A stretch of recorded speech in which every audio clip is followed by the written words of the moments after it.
Depuis le début de l'année, nous avons parcouru 770 millions de kilomètres sur l'orbite de la Terre. En 10 minutes, pendant que vous regardez ces images, vous allez faire 18 000 kilomètres de plus. Nous sommes ici, et nous atteindrons la station solstice d'hiver dans 7 semaines. Dans la nuit de samedi à dimanche, à 3 heures du matin, on a remis les horloges à 2 heures. Nous avons quitté l'heure d'été. Vous avez retardé vos montres d'1 heure. Et le matin, vous avez pu dormir 1 heure de plus. Pourquoi? Sous le régime de l'heure d'été, on nous dit « Levez-vous, il est 8 heures », bien que le soleil soit encore dans sa position de 7 heures. Nos montres, en heure d'été, sont en avance sur le soleil. L'heure d'été, c'est comme si on nous avait déménagé 1000 km vers l'est. Ainsi, à Paris, on se retrouve dans le fuseau horaire d'Istanbul. En été, on change l'heure artificiellement pour économiser de l'énergie, en éteignant les lumières plus tôt. Les soirs d'été, on nous dit officiellement « Il est 22 heures, allez vous coucher ». Alors que la Terre, par rapport au Soleil, est encore dans sa position de 21 heures. Maintenant, le dernier week-end d'octobre, nous voici reconnectés avec la vraie rotation de la Terre. Nous revenons dans notre vrai fuseau horaire. Et nos montres indiquent de nouveau presque l'heure réelle. Pourquoi presque? Chaque minute, la Terre présente au Soleil un autre méridien. Chaque ville a une heure locale différente. Durant toute l'histoire de l'humanité, cela n'a gêné personne, jusqu'au moment où les gens ont commencé à s'envoyer des télégrammes et à se parler au téléphone d'un pays à l'autre. Là, il fallait se mettre d'accord sur l'heure qu'il était. La Terre fait un tour complet en 24 heures. En 1 heure, elle tourne de 15 degrés. On divisait donc la Terre en 24 fuseaux horaires de 15 degrés. C'est l'angle que le Soleil semble parcourir en 1 heure. Tous les endroits du même fuseau marchent à la même heure. Mais on ne s'est pas contenté de ces fuseaux de 15 degrés. Pour faciliter les communications, certains pays ont instauré une large zone d'heure artificielle qui déborde sur plusieurs fuseaux. L'heure de Prague est la même pour Madrid, Paris et Varsovie, alors que ces villes sont situées dans 3 fuseaux horaires différents. Le Soleil passe le méridien de Prague à midi, les horloges à Prague indiquent midi, tout est normal. Mais le Soleil met presque 1 heure pour arriver à la verticale de Paris. Et là, les montres des Parisiens n'indiquent pas midi, mais presque 13 heures, l'heure de Prague. Nous vivons en permanence décalés d'1 heure par rapport à la rotation de la Terre. Mais où commence et où finit le périple annuel de la Terre? Notre nouvel an du 1er janvier, décrété en 1563 par Catherine de Médicis, ne correspond à rien. Le 21 juin, le jour du solstice d'été, aurait fait un beau nouvel an.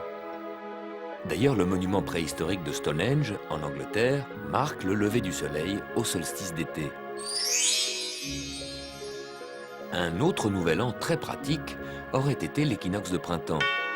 C'est le point zéro, le point vernal, que les astronomes utilisent pour tous leurs calculs. Mais les papes et les rois étaient toujours plus forts que les scientifiques. Notre 1er janvier est donc un compromis entre une fête païenne, le solstice d'hiver du 21 décembre, la date de naissance de Jésus-Christ, un 24 décembre, et le 1er jour d'un mois du calendrier romain. Comme le calendrier romain ne commençait pas en janvier, mais en mars, les mois se retrouvent avec une fausse numérotation. Notre septembre, comme 7, n'est plus le 7e mois, mais le 9e. Novembre, comme 9, n'est plus le 9e mois, mais le 11e. Et décembre, comme 10, n'est plus le 10e mois, mais le 12e. Tout ça n'a pas fait dévier la Terre de son orbite. Ce voyage ne se déroule pas toujours à la même vitesse, car la Terre, quand elle est près du Soleil, avance un peu plus vite, et quand elle est éloignée du Soleil, un peu plus lentement. Ce week-end, le retard de la Terre par rapport au Soleil atteint son maximum, et ce retard, vous pouvez le voir. Prenez des repères chez vous. Notez où le Soleil se couche, sur l'immeuble en face ou sur l'horizon. Le jour du solstice d'hiver, le Soleil se couche ici. Le jour du solstice d'été, ici. Chaque année, au fur et à mesure que les jours s'allongent puis raccourcissent, le Soleil fait un aller-retour. Et à chaque coucher de soleil de printemps correspond un coucher de soleil d'automne. À l'équinoxe de printemps, le Soleil se couche ici, à 20 h. À l'équinoxe d'automne, au même endroit, à 20 h également. Mais avant et après l'équinoxe, les choses se passent différemment. 6 semaines avant l'équinoxe de printemps, le Soleil s'est couché ici, à 19 h. Et 6 semaines après l'équinoxe d'automne, aujourd'hui, ici, exactement au même endroit. Et à la même heure? Et non. Une demi-heure avant, à 18 h 30. Pourquoi au même endroit, mais pas à la même heure? Parce qu'en automne, la Terre a pris du retard. Le Soleil est donc en avance. Le Soleil se couche au même endroit qu'au printemps, mais une demi-heure plus tôt, en avance. En automne 97, tous les soirs, Vénus et Mars apparaissaient de plus en plus rapprochés, jusqu'à ce qu'ils soient alignés l'un avec l'autre. Comment les trois planètes, Vénus, la Terre et Mars, sont arrivés à cet alignement? 2 mois auparavant, la Terre était ici, Vénus ici, et Mars là. Puis la Terre et les 2 planètes ont progressé sur leur orbite. On voit bien que l'angle entre Vénus et Mars diminue. Et là, début novembre 97, ça y est, ils sont en alignement, en conjonction. Quand les 3 planètes continuent, Vénus, en prenant ce virage, se déporte de l'autre côté de Mars. Et 2 mois plus tard, on se retrouve dans une deuxième conjonction, Vénus-Mars.